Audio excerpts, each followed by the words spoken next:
चिंता करो।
में सब कुशल तो है? हाँ महाराज सुग्रीव, राज में सब कुशल है, किंतु इन राजमहल में हेलो कुछ भी कुशल से नहीं है। क्या कह रहे हो? महाराज सुग्रीव, आप तो इन महलों में आनंद राज का करते हैं, कुछ सुध उन मित्रों की भी है जो गई कुटिया में रहते हैं। है राजनीति के 4 अंग, तुम लोग ये आप जानते हैं स्वामी। सब साम दाम दंड भेद ये आप मानते हैं स्वामी। लवलड़ी ने तो में से 2 को प्रत्यक्ष दिखाया है, अर्थात आपसे मेल किया, ये बाली राज दिलवाया है। अब दंड भेद भी बढ़ते तो अचरज क्या पैर उड़ती है बार दंड तेरे को यदि तो भेद है तुम अंगद जी है। इसलिए उचित है ये उपाय, अब अपना कर्ज चुका दो तुम, फिर तुम्हें राजपद दिला चुके, माता से उन्हें मिला दो तुम। नहीं, ये मुझसे बहुत बड़ा अपराध हो गया महाराज जी। मैं आज कृतज्ञ तुम्हारा हूँ, सोते को जगा रहे हो तुम, संपत्ति प्रतिष्ठा प्राणों की बजरंगी बचा रहे हो तुम। इस राज मुकुट की ज्वाला ने कर डाला ज्ञान भस्म मेरा, मैं कैसे उनको दिखलाऊं हेलो जहाँ रहा मान मेरा। वे शरणागत पद समय पर ये भी सच है रघुवंशी है, अपनाए तो पानी से हैं, बिगड़े तो सूरज ऐसे हैं। इसलिए एक ही अब उपाय मेरे विचार में आता है, सांझ जाए सवेरे भूला भूला नहीं कहता है। माता जी की सुध लेने को कुछ तीर्थ विदा सर्वत करो, तुम भी जाओ देशों देशों, बानर से ना एकत्र करो। और मैं शीघ्र प्रभु के पास जाता हूँ और उसे क्षमा मांगता हूँ। जाइए महाराज, मैं अभी आपके कथन के अनुसार सभी करता हूँ, ताकि लक्ष्मण को हनुमान का क्षमा करें। स्वीकार हो।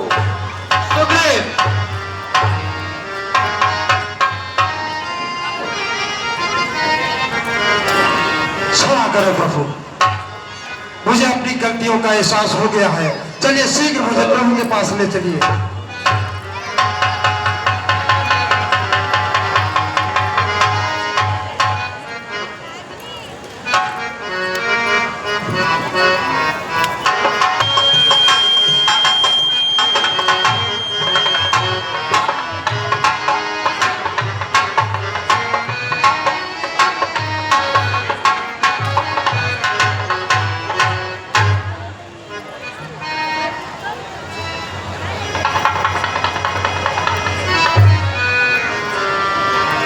प्रभु, मुझसे बहुत बड़ी भूल हो गई है, मुझे क्षमा कर दे। माया के चक्कर में पड़कर मेरी दुर्दशा हो गई है, मैं खड़ा हुआ हुआ सा मतिगत से मोड़क हो गई है। आप करुणा के सागर हैं, आप दया निधान हैं, आप मुझे क्षमा कर दें। दया सिंधु भगवन,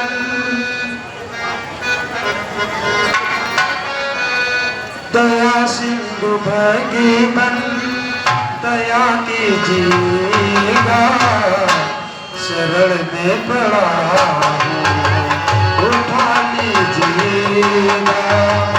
दया सिंधु भगवन, दया कीजिएगा, शरण में पड़ा हूँ, उठा लीजिए।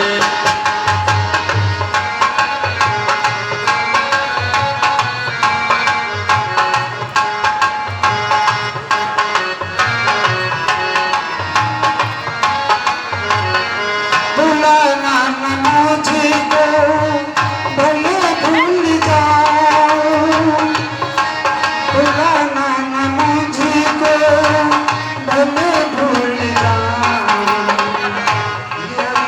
अपराध मेरा क्षमा कीजिएगा, शरण में पड़ा हूँ, उठा लीजिएगा।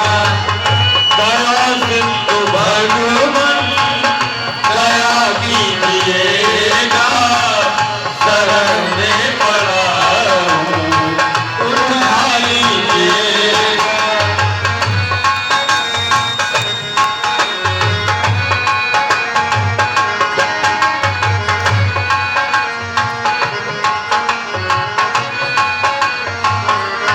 मुझे ऐसा दिया अच्छा बुरा पिता हूँ,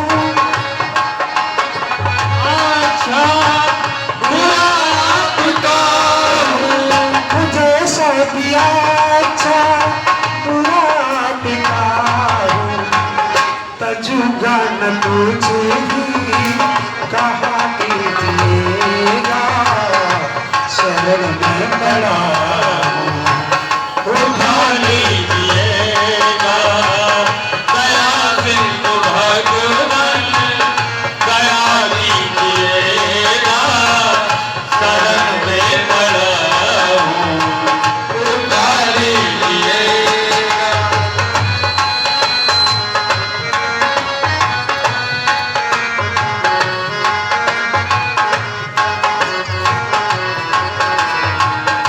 बढ़े धर्म मीटे पाप आज्ञान देना,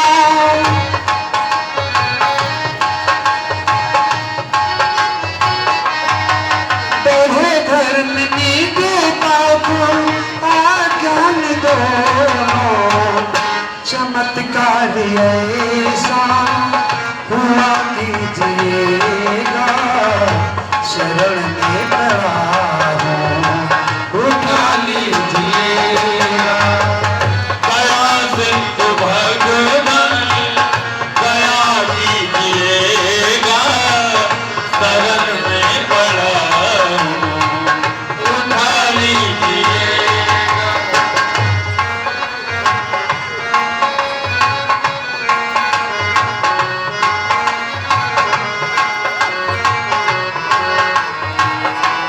ऐसा भी अच्छा बुरा पिता हूँ, मुझे ऐसा भी अच्छा बुरा पिता हूँ, तजुगा न तुझे भी कहा कीजिएगा, में पड़ा हूँ, उठा लीजिएगा। दया सिंधु भगवान दया कीजिएगा, शरण में पड़ा हूँ, उठा लीजिएगा। रघुवीर बाण भी रखा है, अपराधी भी चरणों में है, चाहे मारो या क्षमा करो, निर्णय प्रभु के हाथों में है।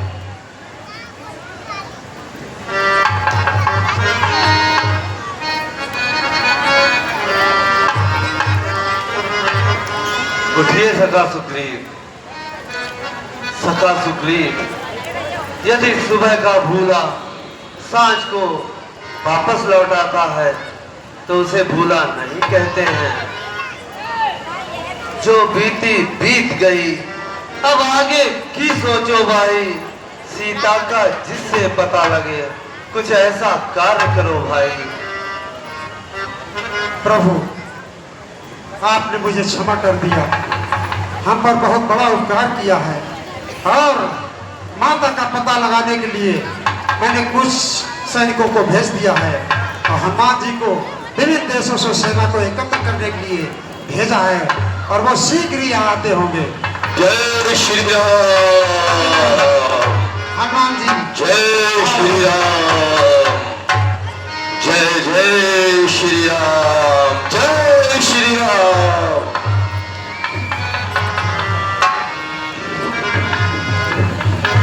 जय श्री राम।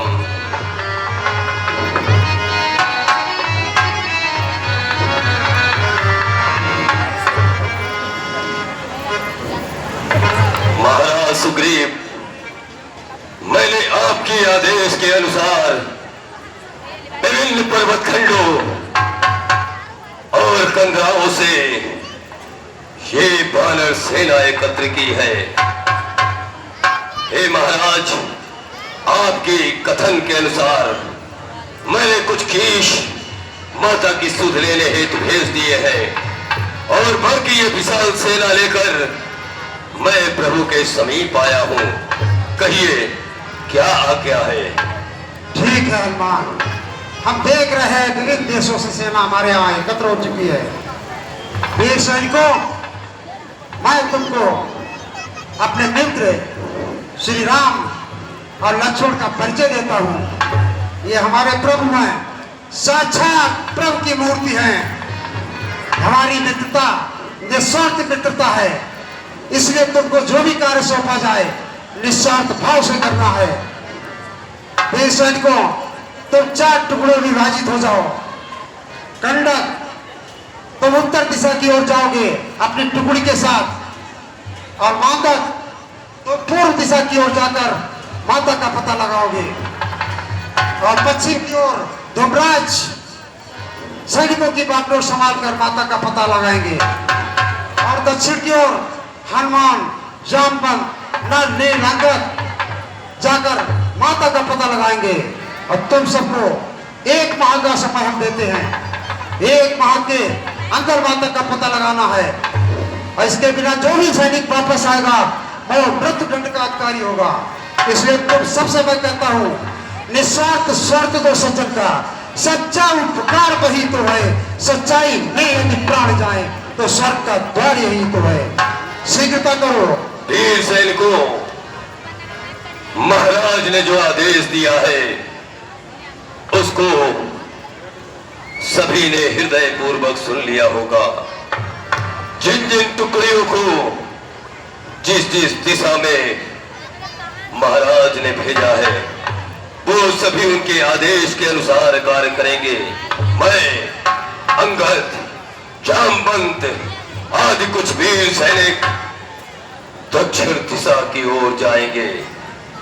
इसलिए इस शुभ कार्य को करने से पहले हमें सर्वप्रथम अपने प्रभु का आशीर्वाद लेना होगा, और तभी हम इस कार्य को उनके आशीर्वाद से ही पूर्ण कर पाएंगे।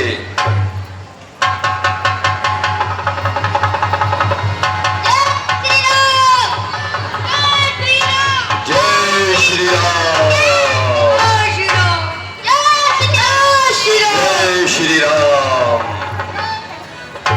जय श्री राम,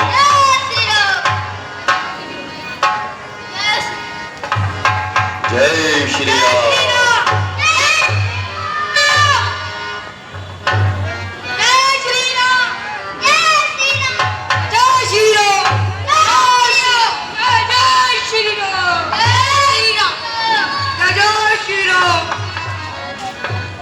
उठो हनुमान, मेरा आशीर्वाद तो सदैव तुम्हारे साथ है। हनुमान, सीता की सुध मिल जाए तो मेरी भी दशा बता देना। निज दलबल का परिचय देकर धीरज भी उसे बता देना। उसकी ही मणि मुद्र की है, बजरंग उसे देते आना। और हनुमान, लौटते समय प्रेम पूर्वक वह जो भी मेरे लिए दे उसे तुम मेरे पास ले आना। जो आज्ञा प्रभु, आपने जो भी कहा है हम उसी कथन के अनुसार अपना कार्य करेंगे। अब हम सब वीरों को आज्ञा दें। जाओ हनुमान। जय श्री राम, जय श्री राम, जय श्री राम, जय श्री राम। महाराज सुग्रीव, हम सभी वानर वीर माता की सुध लेने के लिए चारों दिशाओं में जा रहे हैं, और जिस प्रकार आपने मुझे समय दिया है, हम सभी वानर वीर आपके उस समय के अनुसार ही अपनी माता की सुध लेकर लौटेंगे। ये मेरा वचन है। हमें पूर्ण विश्वास है हनुमान जी, जाइए। जय श्री राम, जय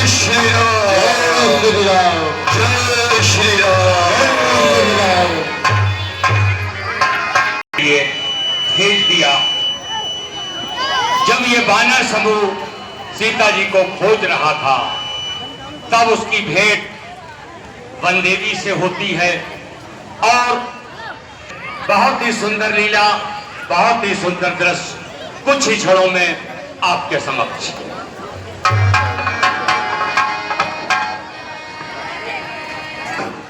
अपने असीम शक्तियों को ना लगा सके।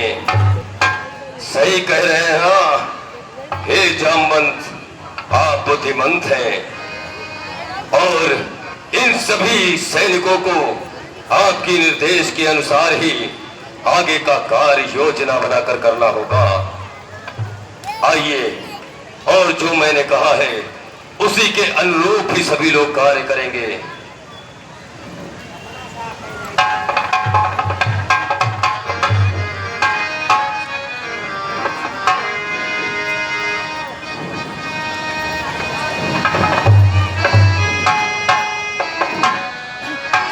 दिशा में देखो, कुछ कंदराएं उधर दिखाई दे रही हैं और हम सभी वानरवीर अपनी माता का पता लगाएंगे और महाराज के दिए हुए समय के अनुसार ही अपनी माता की सुध लेकर अपने प्रभु के पास लौटेंगे।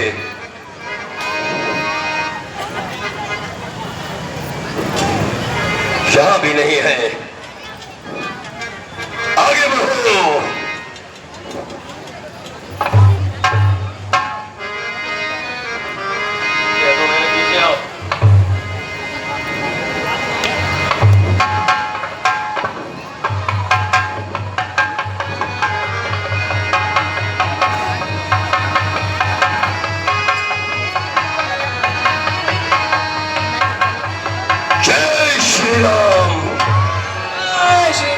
इस कंदरा में भी माता के दर्शन नहीं हुए।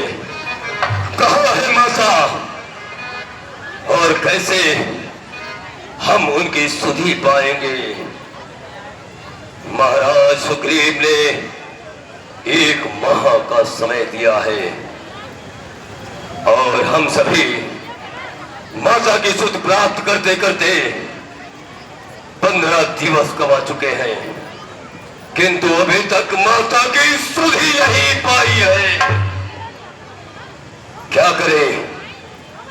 हमारे मार्ग में ये अरण्य भी बाधक है और हम सभी वानरवीर भूख और प्यास से व्याकुल हो रहे हैं, निर्जीव से हो गए हैं। मेरी ये असीम शक्तियों वाली सेना और हम जिस पगडंडी से चलते हैं इस जंगल में, घूम फिर कर उसी पगडंडी पे आ जाते हैं।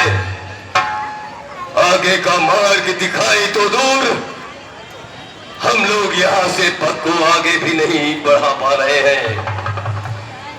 इस जंगल ने हमारा रास्ता रोक दिया है। हे जामवंत, इस परिस्थिति में क्या किया जाए? हनुमान जी एक कहते हैं, हे जामवंत, दूर दृष्टि डालकर देखिए, मुझे धुआं सा प्रतीत हो रहा है। हाँ हनुमान।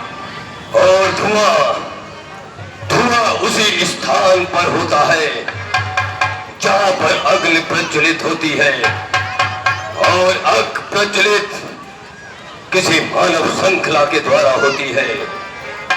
तो अवश्य ही इस स्थान पर कोई तो ऐसा प्राणी है जो वास करता है और वो प्राणी इस अरण्य के समस्त रास्तों से, समस्त मार्गों से पूर्णतः परिचित होगा।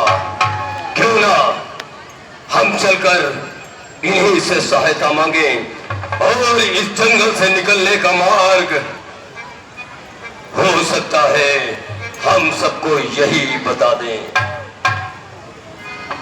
आइए जामवंत जी, हे वानर वीरों, सचेत हो जाओ और आपका प्रतिनिधित्व मैं स्वयं करूंगा।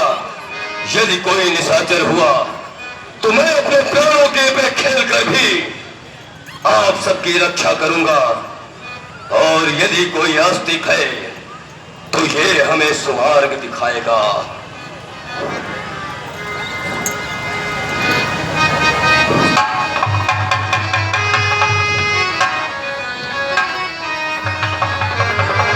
कौन है? कोई प्राणी यदि यहां रहता हो तो मेरी आवाज को सुने। मुझे और आगे चल के देखना चाहिए।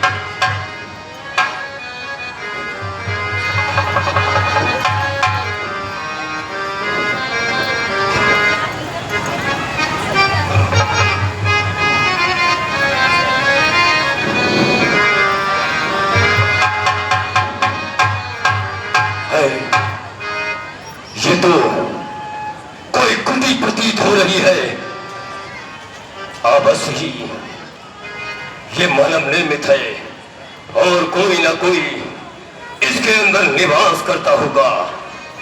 अवश्य हनुमान जी। आप लोग यहीं ठहरे, मैं अंदर जाकर देखता हूँ।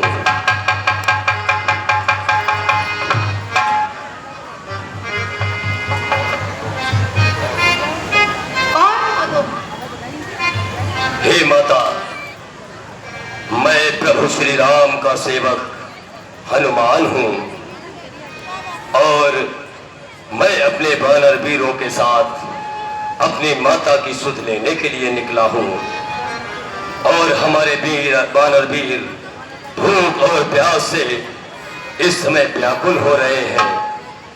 हे माता, क्या आप मेरी इसमें कुछ सहायता कर सकती हैं? हे वीरों, आप लोग एक अच्छे कार्य के लिए निकले हैं, इसलिए मैं आपकी सहायता करूंगी। मेरे पास कुछ फल है, ये फल खाकर अपनी निष्ठा शांत करें और निकट ही यहाँ से महासागर है, वहां जाकर अपनी प्यास बुझाएं।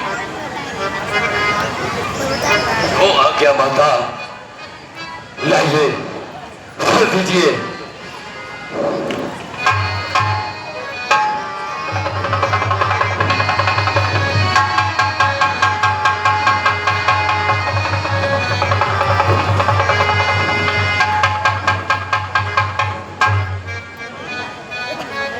हे वानर वीरों, माता के दिए हुए इस प्रसाद को ग्रहण करो और उनके कथन के अनुसार निकट ही जलाशय है। सभी लोग अपनी प्यास को बुझाकर पुनः इसी स्थान पर आ जाओ।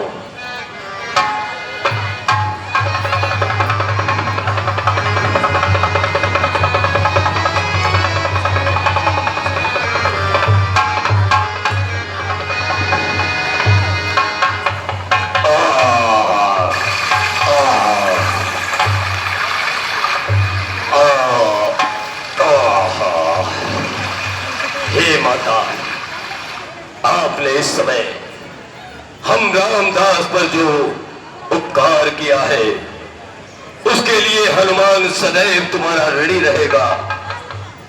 किंतु माता, आप तो इस जंगल की देवी है और आप यहाँ के प्रत्येक मार्ग से पूर्णतः परिचित होंगी।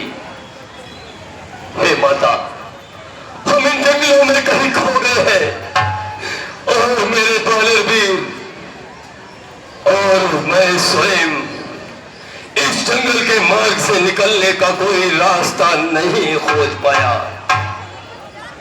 हे वनदेवी माता, यदि आप इसमें मेरी सहायता कर दें कि मैं इस अरण्य से निकलकर अपनी माता की ओर अग्रसर हो सकूं, तो आपका महान उपकार होगा। मैं आप लोगों की सहायता अवश्य करूंगी। आप सब अपने नेत्र बंद कर लीजिए। जो आज्ञा माता। हे वानर वीरों, सभी लोग अपने अपने नेत्र बंद कर ले।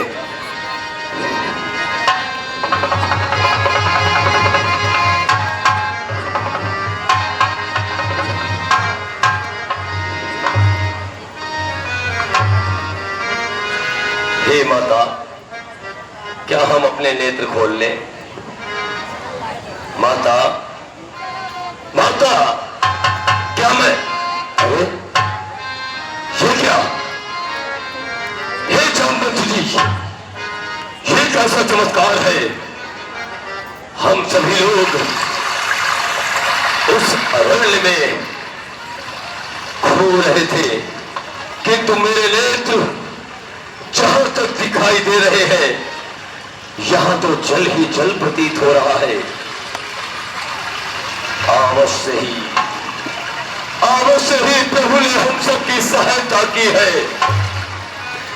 हमारे लिए वो किसी न किसी रूप में आकर हम सबकी सहायता करते हैं और हम सबके प्राणों की रक्षा करते हैं। किंतु हे जामवंत, आप बुद्धिमंत है। हम इस निर्जल सागर तट पर तो आ गए हैं, किंतु ये बहता हुआ समुंदर और इसके इस शोर में हम कुछ सोच नहीं पा रहे हैं कि अवश्य ही उस बंदे ने यहां अगर पहुंचाया है तो आगे का मार्ग भी यहीं से होगा। लेकिन मेरे नेत्र दूर तक जल ही जल दिखाई दे रहा है। कैसे आगे को पैर बढ़ाया जाए, आप ही कुछ बतलाए। हनुमान जी, जिन्होंने हमें यहाँ तक पहुँचाया वही प्रभु हमारी अवश्य आगे भी मदद करेंगे। सत्य कहते हैं मदद। और भला स्वर मुझे यही कहीं से सुनाई दे रहा है। सावधान, पीछे क्यों, हट जाओ पीछे। ये विशालकाय पक्षी,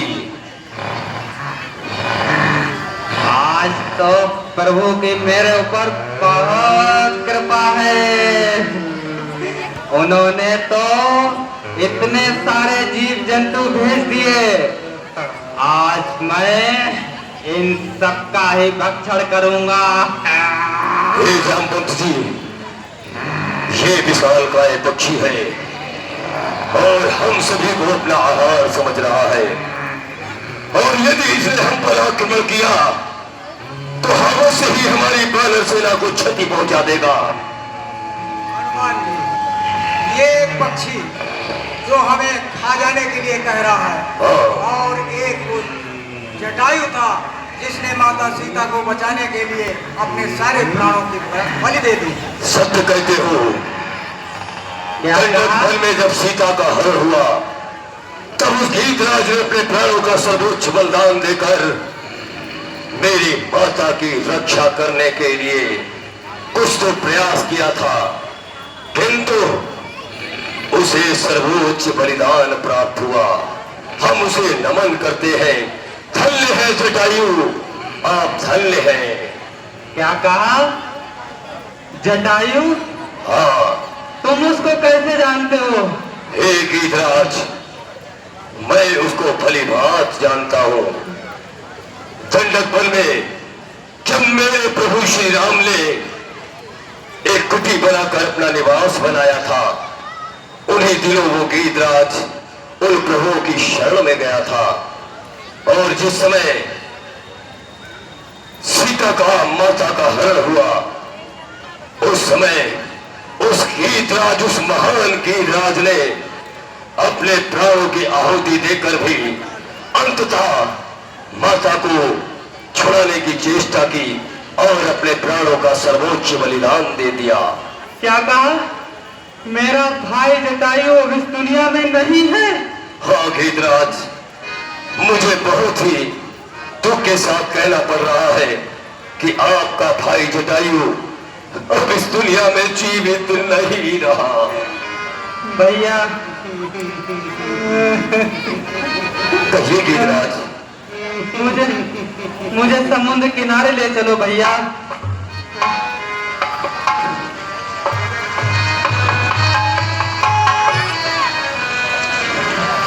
मैं अपने जटायु भाई को तर्पण दे देता हूँ भैया। हाँ,